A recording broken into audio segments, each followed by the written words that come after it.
What's good, y'all, man? We're back again with another video. Today we are here to do a mock draft video. I've been waiting to do this video. We just got finished with March Madness. Sadly, I didn't get my winner. I wanted Duke to win, but Florida winner was kind of cool to see. But it's finally time to do a mock draft video. I'm only going to do the lottery. I'm going to do multiple iterations of this video. I'm going to do the lottery now. Later on down the line, probably after the lottery happens and they release the draft for it, I'm going to do the whole first round. So today, we're going to focus on the lottery. Before we get to the video, make sure you like, subscribe, and share with your friends. Other than that, let's get straight to the video. Oh, this is like my third time recording this video. The first time I was stuttering, it wasn't good content. Second time, the mic was trash for some odd reason, because the first time it worked. So hopefully this one, the mic is good. First, I'm taking Coop. Listen, Coop literally got me to watch basketball. When I do my mock draft videos, I study the players. I don't really watch basketball games. I was watching full-on basketball games this year in college because of Coop. Coop is crazy. No flaw in this game. Only flaw you can point to is isolation scoring, but he will give you a fucking bucket, as he showed in that March Madness tournament. Can get to the basket at will. Very big guy, very big frame. That's why I compare him to Jason Tatum. His frame is very similar to Jason Tatum. The way they play make is very similar. He's a good shooter. Has to get better at it. Very good mid-range shooter. Can get to the basket at will. Can finish with either hand. Defense, no flaw, in my opinion. No flaw at all. Can guard on the wing. Can guard on the perimeter. Can guard in the paint. That's what I meant to say. Very good shot blocker. Very good rotation shot blocker. He's very good. Cooper's number one. Number two, kind of sucks. I don't really want anybody going here. I'm not going to lie. They have players that, like, why is Colin Sexton, Jordan Clarkson, John Collins still here? They've been on this team for 3 years. Been in trade rumors for 3 years. Never been traded. The weirdest shit. But they do have some young pieces over there, like Isaiah Collier, Bryson Sensabaugh. I really like. I still got faith in Taylor Jenkins. What is it? Is it Taylor Jenkins or Taylor Hendricks? Taylor Hendricks. That's what it is. I still got a lot of faith in Taylor Hendricks, even though he did break his fibula. But I just think you go best player available. I think when it comes to the tiers in this draft, it goes Coop at 1, perennial all-star, going to be amongst all NBA teams. But you can say the same thing about Dylan Harper. I just don't think it's going to be as crazy as Coop is. But Dylan Harper's going to be a very good player. It reminds me a lot of Cade. Can also get to the basket at will. I don't really think he's a point guard. I think he can play the position. But I think going here, he fits kind of next to Isaiah Collier. The shot does have to get better, though. And I believe it will. I'm a big fan, and if the form looks good, it's going to get better. I haven't seen a bad shooter with a good form, except probably Russell Westbrook. But his is just so manufactured. Like, he can shoot.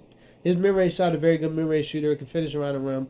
Defense is pretty good. I think this is the perfect team. I think this is the perfect pick for the Jazz, but I just don't know the direction.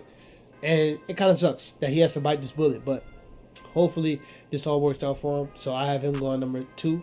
At number 3, listen, I thought about H. Bailey, but I don't mean to be rude, but like, he kind of fits what they got going over there as far as like a lot of dumb shot taking, dumbass shots, forcing shots. They need a more seasoned, more mature player. And that's no shot at H. Bailey. But Vijay Escom can go over there. He knows his job. Shoot the ball off ball. Even though he's a good shooter, but it's going to get better. That's what I'm saying. He's not a shooter, but it's going to get better. But can get to the basket, can cut, very athletic, can be an off-ball cutter, can be a lob threat for guys like LaMelo. And then on defense, he will be their best perimeter defender off rip. And I do think he's a very good perimeter defender. Very athletic on defense, very athletic in general. He has some dunks. He has a highlights. You should watch. Some dunk highlights you should watch. Very good player. He has the upside, too, to where, like, very Victor Oladipo-ish. And if that does happen, that is literally the perfect player to put next to a LaMelo Ball, Brandon Miller, Miles Bridges, and Mark Williams core. So, yeah, I really do like VJ going to them. And, hey, hopefully it works out. I'm not really a fan of the organization, though. The organization is trash. Number 4, you have to take Ace. It's just no other player that makes sense. You got DeJounte. You might want to just go online with that experience, even though he did tear his Achilles.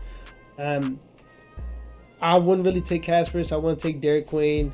If you didn't just draft Yves Messi, Kamal Malowacz would have been the perfect pick. But you just drafted somebody that's a center who is actually pretty good this year. So you don't overthink it. You take H. Bailey with the upside of being a crazy number 2 next to Zion.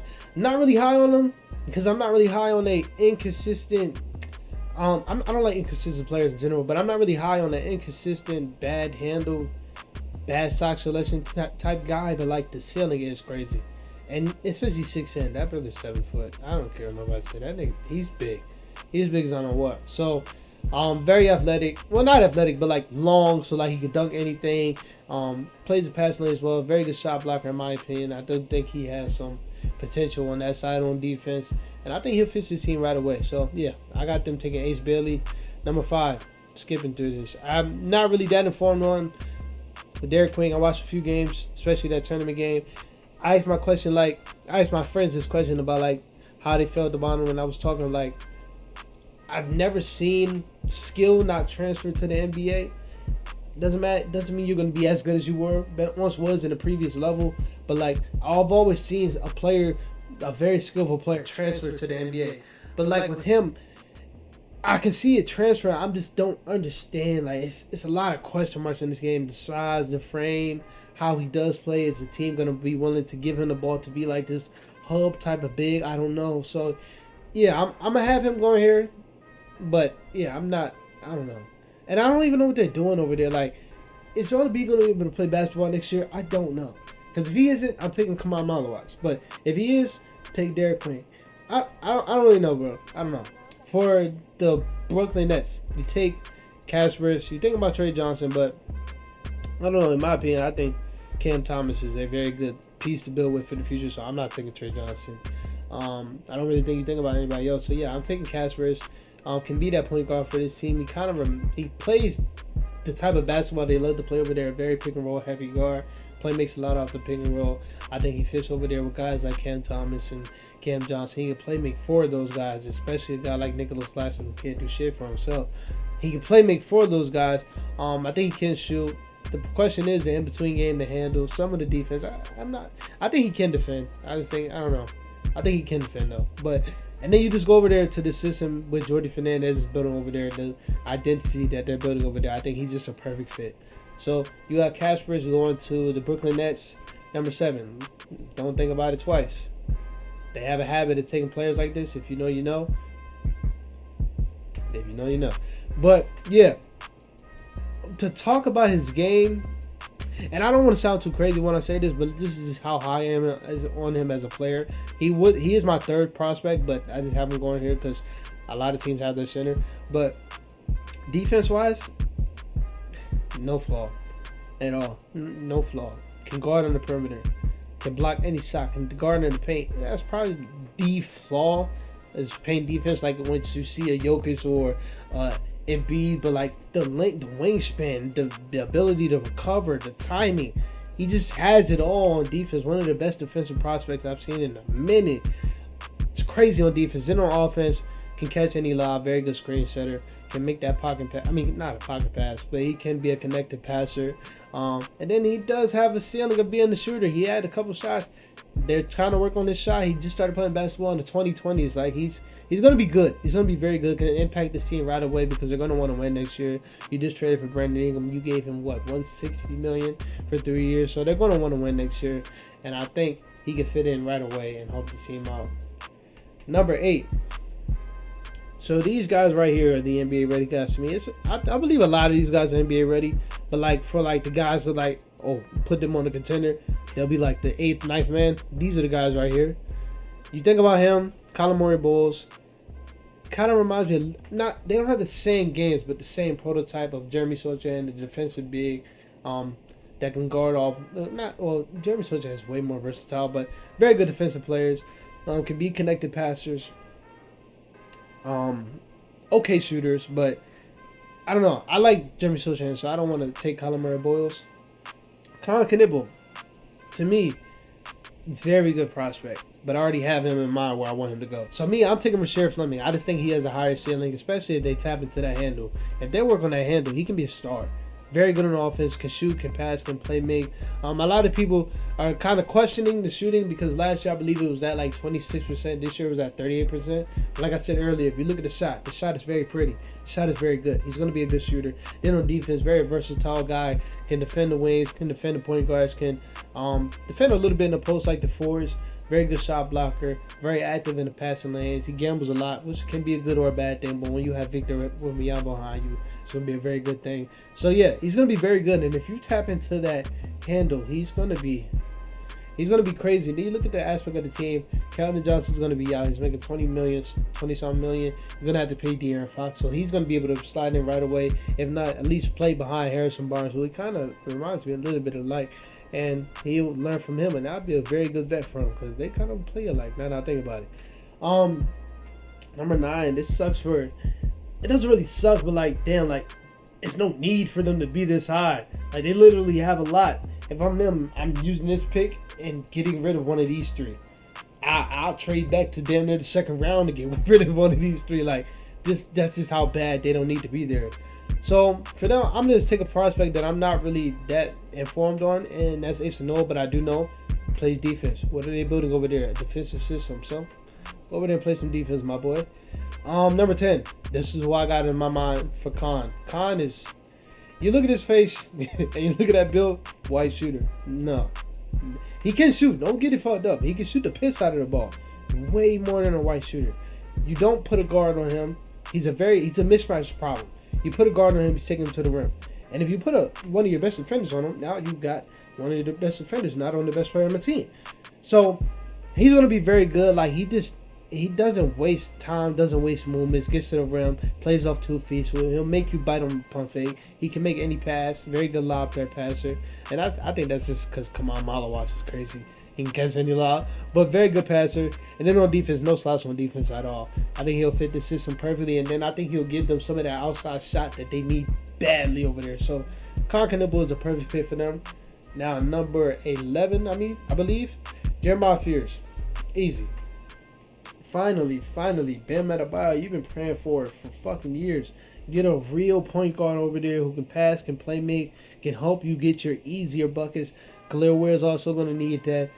Very good scorer in his own right. 6'4", 6'5", plays the pass lanes like hell. He's like that quarterback on defense. He's not no lockdown, but I believe he was like, I don't know what division in there. So I'm gonna it says on his shirt, on his jersey. In the SEC, I believe he was like top 5 in steals. Plays the passing lanes like hell. And I believe you can do that a lot once you have guys like Khalil Ware and Bam Adebayo behind you. But more so on offense, I think he's going to help them out right away because he is a good passer, good playmaker. And I think he is going to be able to score next to Tyler Hero. So I had them taking Jeremiah Fears. That is one of the perfect picks in this draft. Another one, Kyler Murray Bulls. This one works out perfectly for them. You got guys like Josh Giddey and Kobe White that you want to see what you got in that backcourt. You want to trust in that backcourt, so you don't really take a backcourt player. It's not really a big prospect to go right here to get like a Vucevic replacement. It's not really a big right here that I would draft. So you really wouldn't try to reach and draft somebody like Janai Broom. That just wouldn't make sense. You go out there and you just put somebody next to Matas Buzelis, who I think is going to be a very good player, who I think has all-star potential. You just help this team out and help them with defense. You give them an instant defender right away. He's going to be a very good defender, possibly be an all-NBA defender down the line. And then on offense, he got a good little face-up game. I do think he can shoot. Very, very good connected passer in my eyes. So, yeah, I think this is the perfect fit for the... Damn. That just shows you how bad I want to get this video done. I think this is the perfect fit for them in Kyler Murray Bulls, so this is why I would have them going too. And then number 13, and my first one, I had to take a Trey Johnson because I feel like he can help them impact. He can help them win right away. That's what they're going to try to do next year, because I don't believe they don't have their pick. So I'm still thinking about it, but last draft I had them taking Jaeger Dimon, and I like that. I've always said I like just putting ball handlers next to Trey because I feel like I feel like he has to play on ball at all times because he never had a legit option that he trusted except for a guy like Bogey. Like I used to love when him and Bogey used to play with each other. They used to play off each other so well, and he kind of reminds me a lot like Bogey, but he's more so on the hand of being a playmaker and not a scorer. Bogey was more so a scorer that could play make. But I do like Jaeger Dimon next to this team. I think he can play with Trey, play with Dyson, play with all them guys. And I think he just helps them, fills them out, has a backup guard, can play on the wing, can play off Trey, can play off Jalen Johnson if needed. I feel like that's a perfect fit for them. And number 14, they're trying to win a championship next year. You go out there, draft an NBA-ready player who also has high upside in his own right. Reminds me a lot of Devin Vassell. I see a lot of Cam Johnson comparisons. I don't see that. I don't think he's as on ball as Cam Thomas is. I think he's a lot more Devin Vassell, very twitchy shooter. Has a little handle, really little decent handle. It's strong. It's a strong ass handle. Like they play a lot of on defense. He's no slouch. He's not that good though, but he's okay. So yeah, this is what we have. Cooper Flag #1 to the Wizards, Dylan Harper to the Jazz, VJ Escom to the Hornets, Ace Bailey to the Pelicans, Derek Quinn to the 76ers, Jack Caspers to the Brooklyn Nets, Kamal Malawach to the Toronto Raptors, Rasheer Fleming, my Reese pick, to the San Antonio Spurs. And as you can see by my history, I'm very good at having Reese picks. I know what I'm watching. Asa Noel to the Toronto Trailblazers. God damn. To the Portland Trailblazers. Conker Nibble to the Houston Rockets. Jeremiah Fears to the Miami Heat. Colin Murray Bulls to the Bulls. And Igor Yagardimon to the Hawks. And Trey Johnson to the Mavericks. That is crazy because Trey Johnson is like my sixth pick. My sixth person on my mock draft. On my draft board. Big board. Damn, I'm just trying to get this video done. He's like my sixth player on my big board. I really do like his game, but that just shows you how crazy this draft is. This draft has a lot of good players. A lot of players with star potential too. So let me know what you think about the draft. Like I said, in a month, I will be doing a full first round mock draft. So make sure you stay tuned for that. And like you can tell, I got a new mic. Hopefully it sounds good this time because the second time it sounded bad. And that means I'm going to be doing a lot of more videos though. Now that I got a new mic. So I'll talk to you guys later. Peace out.